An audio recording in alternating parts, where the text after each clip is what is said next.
The Prophet ﷺ said that when the believer is placed into their grave and they hear the final footsteps of their family leaving, the punishment comes. And as the punishment comes from above, your prayer stands up and it puts its hand up and says, "Ma qibali madkhal." You will not pass through me. So the prayer guards your head. And then the punishment comes to you from your right side. And the Prophet ﷺ said, your siyam, your fasting rises and stands guard and says, "Ma qibali madkhal." You will not pass through me. And then to his left, his zakah stands and says, "Ma qibali madkhal." You will not pass through me.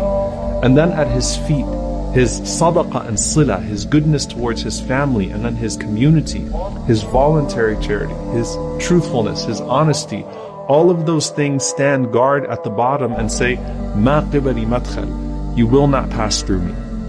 And then it's said to him, "Sit up." And he sits up. The Prophet ﷺ said that the sun is made to appear to him as if it's about to set. Yani it's almost Maghrib. It's about to be Maghrib. So the believer is accustomed to what? You're accustomed to salah. You're accustomed to prayer. And if you wake up at an odd time, sort of disoriented, the first thing you worry about is, did I miss my prayer? So this person says, "Let me pray." And the angels say, "You'll get to that, but first you have to answer our questions. Man Rabbuk? Who is your Lord? Ma dinuk?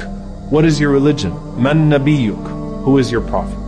Now the only way you're going to be able to answer who your Lord is if you used to worship Him.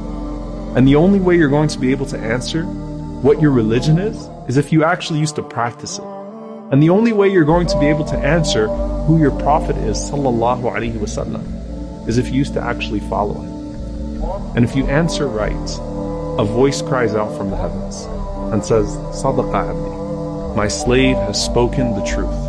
And subhanAllah, in one hadith, the Prophet ﷺ said that those two angels that were first frightening, they say to you after you answer the questions correctly, "Kunna na'lamu annaka taqulu hadha." You know, we knew you were going to say that.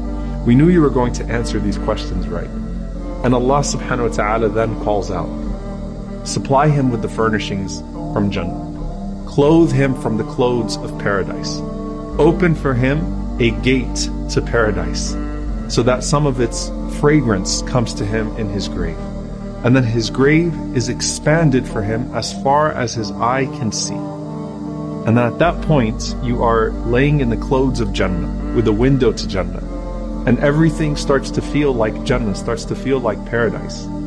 This visitor comes to you, and this visitor has this beautiful face, has these fine clothes, and has this pleasant scent. And he says to you, "Abshir billadhi yasurruk, hadha yawmuka alladhi kunta tu'ad." Glad tidings of that which will bring you happiness. This is your day which you were promised.